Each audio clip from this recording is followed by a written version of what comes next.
Halo Kak Genius, kembali lagi bersama kakak di Rumah Belajar Genio.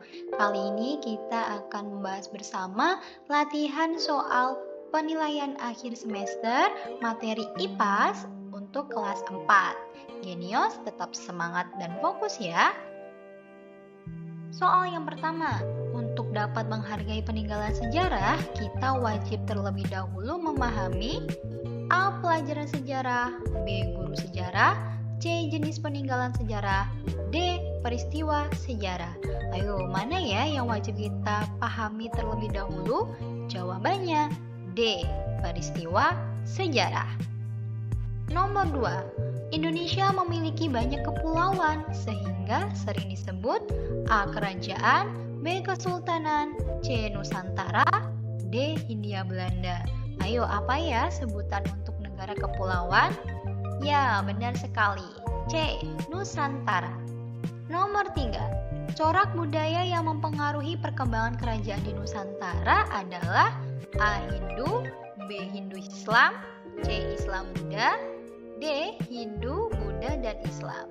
Nah, jadi di Indonesia perkembangan kerajaannya dipengaruhi oleh 3 corak budaya, yaitu Hindu, Buddha, dan Islam. Jawaban yang tepat D. Hindu, Buddha, dan Islam. Nomor 4. Corak Hindu-Buddha yang mempengaruhi kerajaan di Nusantara dibawa oleh A. Para pedagang Gujarat dan pendeta, B. Para pendeta Brahmana dan pedagang India, C. Pasukan kolonial, D. Pedagang Arab dan Gujarat. Nah, corak Hindu-Buddha siapa sih yang membawa ke Nusantara? Corak Hindu-Buddha dibawa oleh para pendeta Brahmana dan para pedagang India. B. Nomor 5. Agama Islam masuk ke Indonesia melalui pedagang yang berasal dari A. Arab, Cina, dan India, B. Arab, Persia, dan Gujarat, C. Persia, India, dan Belanda, D. Persia, Malaysia, dan India. Wah, negara mana ya negara pedagang yang pertama kali memasukkan atau membawa agama Islam ke Indonesia? Yaitu B. Negara Arab, Persia, dan Gujarat. Nomor 6. Kerajaan Hindu pertama di Indonesia adalah A. Tarumanegara, B. Kalingga, C. Kutai, D. Sriwijaya. Wah, mana ya kerajaan Hindu yang pertama kali berdiri di Indonesia? Jawaban yang tepat adalah C. Kutai. Nomor 7. Sebagai kerajaan Hindu pertama di Indonesia, kerajaan Kutai memiliki peninggalan sejarah terkenal, di antaranya A. Prasasti Kebun Kopi, B. Kompleks Candi Prambanan, C. Stupa Tugu Batu bertuliskan huruf Pallawa, D. Prasasti Lebak.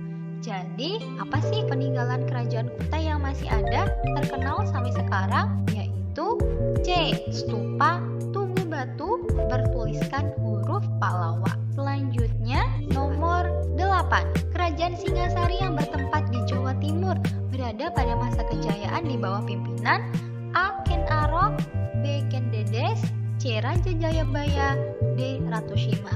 Wah, ini ada kisah yang terkenal loh, yaitu kisah Ken Arok dan Ken Dedes. Nah, ternyata Ken Arok juga berhasil membawa kerajaan Singasari pada masa kejayaannya. Berarti jawaban yang tepat adalah A. Ken Arok. Nomor 9. Bangunan yang dibuat untuk memuliakan keturunan raja atau orang terkemuka yang telah meninggal disebut A. Arca, B. Candi, C. Stupa, D. Tugu. Jawabannya adalah B. Candi. Jadi, candi-candi yang kita kenal ternyata merupakan bangunan yang khusus dibuat untuk memuliakan para keturunan raja atau orang-orang yang terkemuka pada zamannya dan yang telah meninggal. Berikut peninggalan kerajaan bercorak Buddha yang masih dapat kita nikmati sampai sekarang. A. Candi Borobudur, B. Candi Singasari, C. Candi Prambanan, D. Candi Buprah. Yang mana ya candi yang bercorak Buddha? Jawabannya tepat sekali. A. Candi Borobudur. Siapa nih yang sudah pernah ke Borobudur? Borobudur merupakan salah satu peninggalan kerajaan bercorak Buddha ya, yang bertempat di Magelang, Jawa Tengah. Nomor 11. Kerajaan Islam yang pertama kali berdiri di Indonesia adalah A. Demak, B. Samudra Pasai, C. Kutai, D. Sriwijaya. Siapa ya kerajaan Islam pertama di Indonesia? Yaitu B. Samudra Pasai. Nomor 12. Masjid Agung Demak merupakan salah satu peninggalan kerajaan bercorak Islam di Indonesia dan bertempat di A. Jawa Barat, B. Aceh, C. Jawa Tengah, D. Banten. Mana ya tempat Masjid Agung Demak? Masjid Agung Demak bertempat di C. Jawa Tengah. Nomor 13. Sultan Hasanuddin mendapatkan julukan sebagai ayam jantan dari timur. Sultan Hasanuddin merupakan pemimpin kerajaan A. Samudra Pasai, B. Banten. Dari mana ya Sultan Hasanuddin? Dari timur. Nah, berarti Sultan Hasanuddin merupakan pemimpin dari kerajaan Makassar. Nomor 14. Peninggalan kerajaan Islam yang berbentuk seni menulis menggunakan huruf Arab dengan gaya yang indah dikenal sebagai A. Batu nisan, B. Kaligrafi, C. Kitab, D. Masjid. Pasti sudah bisa menebak nih jawabannya apa. Betul sekali, B. Kaligrafi. Kita lanjut nomor 15. Perhatikan gambar berikut. Peninggalan sejarah yang bercorak Buddha ditujukan oleh nomor A1, B2, C3, dan D4. Tadi yang bercorak Buddha candi apa ya? Betul, Candi Borobudur. Di sini mana nih yang gambarnya Candi Borobudur? Ya, nomor 2. Jadi jawabannya B, 2. Selanjutnya nomor 16. Negara Indonesia tidak hanya memiliki gugus pulau yang banyak, namun juga pantai. Kondisi negara dengan sebagian besar daerah perairan membuat Indonesia dikenal dengan negara A. Agraris, B. Ekonomis, C. Maritim, D. Nusantara. Ayo, apa ya sebutan untuk negara yang punya daerah perairan banyak? Sebutannya adalah C. Negara maritim. Nomor 17. Indonesia memiliki bentang daerah yang beragam. Hal ini membuat Indonesia memiliki sumber daya alam yang A. melimpah, B. terbatas, C. sedikit, D. tidak terbatas. Karena daerahnya beragam, bentang daerahnya sangat luas, maka kita memiliki sumber daya alam yang A. melimpah. Nomor 18. Salah satu sumber daya alam yang dihasilkan oleh daerah dataran tinggi adalah A. buah-buahan, B. tambang, C. besi, D. padi. Kira-kira daerah dataran tinggi menghasilkan apa ya? Benar sekali, buah-buahan. Buah-buahan yang dihasilkan oleh daerah dataran tinggi punya kualitas yang lebih bagus. Nomor 19. Bambu merupakan sumber daya alam yang melimpah dan sering dimanfaatkan. Salah satunya digunakan sebagai A. alat transportasi, B. perabotan dapur, C. pakaian, D. makanan pokok. Mana ya jawabannya tepat? Bambu sering dimanfaatkan sebagai B. perabotan dapur. Selanjutnya, nomor 20. Percampuran dua kebudayaan atau lebih biasa dikenal sebagai A. akulturasi, B. asimilasi, C. asosiasi, dan D. komunikasi. Jawaban yang tepat adalah akulturasi. Jadi akulturasi itu adalah adanya dua kebudayaan atau lebih yang bercampur menjadi satu sehingga membentuk sebuah kebudayaan baru. Nomor 21. Indonesia memiliki keragaman suku bangsa. Hal ini dapat dilihat dari budaya setiap masyarakat yang A. berbeda-beda, B. sama, C. berseberangan, atau D. berubah. Menurut Genius jawabannya yang mana nih? Benar sekali, yang A. berbeda-beda. Kita lanjut nomor 22. Nilai-nilai luhur yang berlaku dalam tata kehidupan masyarakat untuk melindungi kebudayaan agar tetap lestari disebut A. hukum adat, B. ritual agama, C. kearifan lokal, atau D. pelestarian budaya. Nilai-nilai luhur biasa kita kenal sebagai apa? C. kearifan lokal. Nomor selanjutnya nomor 23. Tradisi memindahkan rumah secara bergotong royong pada masyarakat Bugis baru dikenal dengan A. Mapalete bola, B. Si gajang lale lipa, C. Mangulosi, D. Maraka bola. Siapa yang di sini jeniusnya yang berasal dari suku Bugis baru? Ada yang tahu jawabannya? Jawabannya yang D. Maraka bola. Selanjutnya nomor 24. Dalam adat istiadat masyarakat Jawa sebagai simbol ungkapan rasa syukur atas kebahagiaan, biasanya warga menyiapkan titik-titik untuk disantap bersama. A. Papeda, B. Tumpeng, C. Sesajen, D. Sekapur siri. Betul sekali, tumpeng yang biasa kita santap bersama-sama nih kalau ada tasyakuran. Selanjutnya nomor 25. Kearifan lokal bersifat A. Internasional, B. Turun-temurun, C. Perorangan, D. Modern. Jawaban yang tepat adalah turun-temurun. Jadi kearifan lokal ini sifatnya diturunkan dari satu generasi ke generasi berikutnya.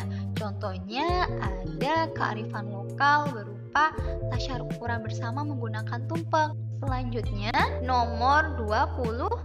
Pertunjukan wayang telah dipentaskan di luar negeri. Hal tersebut menunjukkan salah satu manfaat keberagaman budaya, yaitu A. Menjadikan identitas negara, B. Dapat menghasilkan uang negara, C. Mempererat persaudaraan, D. Menjadi aset tukar budaya dengan negara lain. Nah, jawaban yang tepat yang A. Menjadi identitas negara. Selanjutnya, nomor 27. Ciri suku bangsa yang didasarkan atas ciri fisik disebut A. Budaya, B.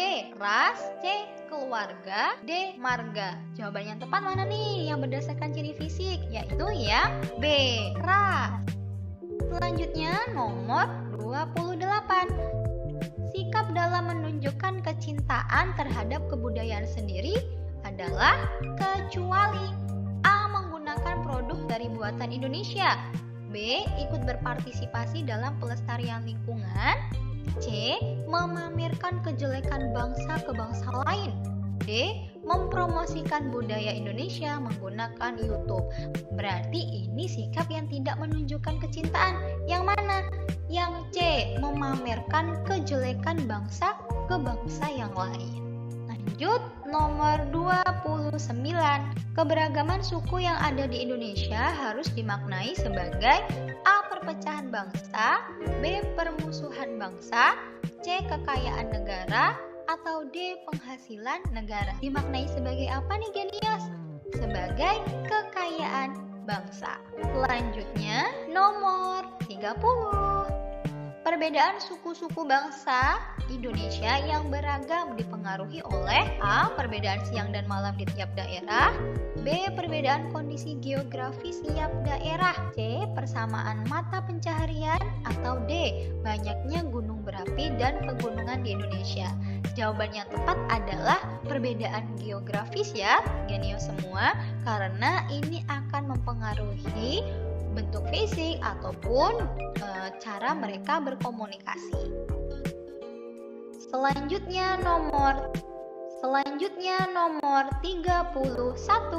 Dalam memenuhi kebutuhannya, manusia membutuhkan bantuan orang lain karena manusia merupakan A. Makhluk individualis, B. Makhluk pribadi, C. Makhluk sosial, D. Makhluk kreatif. Kita tidak bisa hidup sendiri genius. Kita memerlukan bantuan dari orang lain karena sejatinya manusia adalah C. Makhluk sosial. Nomor 32. Setiap manusia memiliki kebutuhan yang berbeda. Kebutuhan yang sifatnya paling mendasar dan harus segera dipenuhi disebut A. Kebutuhan primer, B. Kebutuhan sekunder, C. Kebutuhan tersier, D. Kebutuhan kuarter. Ayo, kebutuhan yang mendasar, yang paling utama dan harus segera dipenuhi, yaitu kebutuhan primer. Contohnya apa? Makanan, pakaian, rumah, itu adalah hal-hal yang harus segera kita penuhi. Selanjutnya, nomor 33. Berikut yang merupakan contoh kebutuhan primer. Wah, tadi sudah kakak sebutkan. A. Handphone, B. Mobil, C. Perhiasan, D. Makanan. Mana nih yang sifatnya harus segera kita penuhi? Betul sekali. D. Makanan. Makanan harus segera kita penuhi ya, Genius, karena itu akan menunjang kegiatan kita. Selanjutnya, nomor 34. Seorang driver online kebutuhan primernya adalah A. Motor, B. Komputer, C. Kamera, D. TV. Nah, ini kebutuhan berdasarkan pekerjaan seseorang ya. Kira-kira kalau driver online butuhnya apa nih? Ya, butuhnya motor untuk menunjang pekerjaan. Dari sini kita ketahui bahwa kebutuhan itu juga berdasarkan atau sesuai dengan kebutuhan. Selanjutnya, nomor 35. Kebutuhan yang bersifat penunjang hidup dan dapat ditunda setelah kebutuhan primer terpenuhi adalah A. Kebutuhan primer, B. Kebutuhan sekunder, C. Kebutuhan tersier, D. Kebutuhan kuarter. Berarti yang boleh kita lakukan atau boleh kita penuhi setelah primer kita terpenuhi yang mana? Urutan kedua. Berarti kebutuhan B. Kebutuhan sekunder. Selanjutnya, 36. Anita merupakan seorang siswi kelas 4 SDN Sukajaya. Ia sedang mencatat kebutuhan primer yang dia butuhkan selama sekolah. Berikut yang tidak termasuk kebutuhan primer Anita adalah A. Buku, B. Tas, C. Alat tulis, D. Mainan. Mana ya kebutuhan yang paling mendesak yang harus segera dipenuhi untuk menunjang sekolah Anita? Ya, ada buku, tas, dan alat tulis. Maka mainan bukan termasuk kebutuhan primer. Jawabannya yang D. Selanjutnya, nomor 37. Sebelum ditemukan uang, manusia melakukan titik-titik untuk memenuhi kebutuhannya. Melakukan apa? A. Barter, B. Menabung, C. Bertani, D. Transaksi. Jawaban yang tepat adalah A. Barter atau tukar menukar barang. Selanjutnya, nomor 38. Alasan kita sudah meninggalkan barter adalah A. Mudah dilakukan, B. Barang lebih murah, C. Kebutuhan semakin beragam, D. Banyak orang yang memiliki kebutuhan yang sama. Yang C. Kebutuhan kita semakin beragam sehingga barter sudah tidak bisa memenuhi kebutuhan kita ya. Selanjutnya, 39. Salah satu syarat sebuah uang dapat dijadikan alat tukar adalah A. Cepat mengalami perubahan nilai, B. Mudah dibawa kemana-mana, C. Mudah dipalsukan, atau D. Cepat rusak. Jawabannya adalah yang B. Mudah dibawa kemana-mana, sehingga tidak membuang waktu manusia ketika menggunakan uang. Selanjutnya, nomor 40. Kegiatan membuat barang disebut A. Produksi, B. Konsumsi, C. Distribusi, D. Transaksi. Jawaban yang tepat? Benar sekali, produksi. Selanjutnya, 41. Aturan yang tidak tertulis namun diakui sebagai hal baik untuk dilakukan disebut A. Adat istiadat, B. Tata tertib, C. Hukum, D. Kesepakatan. Mana jawaban yang tepat? Yang A. Adat istiadat. Meskipun tidak tertulis, namun sebagai yang mempercayainya, maka hal itu wajib dilakukan karena dianggap sebagai hal yang baik. Selanjutnya, nomor 42. Suku Baduy menerapkan beberapa aturan adat yang mengatur kehidupan masyarakatnya dalam hal A. Mencari makanan, B. Melindungi wilayah dari perubahan modern, C. Mengatur keperluan ekonomi masyarakat, D. Menambah wilayah adat. Mana ya? Jawaban yang tepat adalah yang B, teman-teman. Melindungi wilayah dari perubahan modern. Selanjutnya, 43. Seseorang yang melakukan pelanggaran peraturan tertulis akan mendapat sanksi A. Sanksi berupa teguran, B. Sanksi berat berupa hukuman fisik, C. Sanksi sesuai dengan pelanggaran yang dilakukan, atau D. Diasingkan dari masyarakat.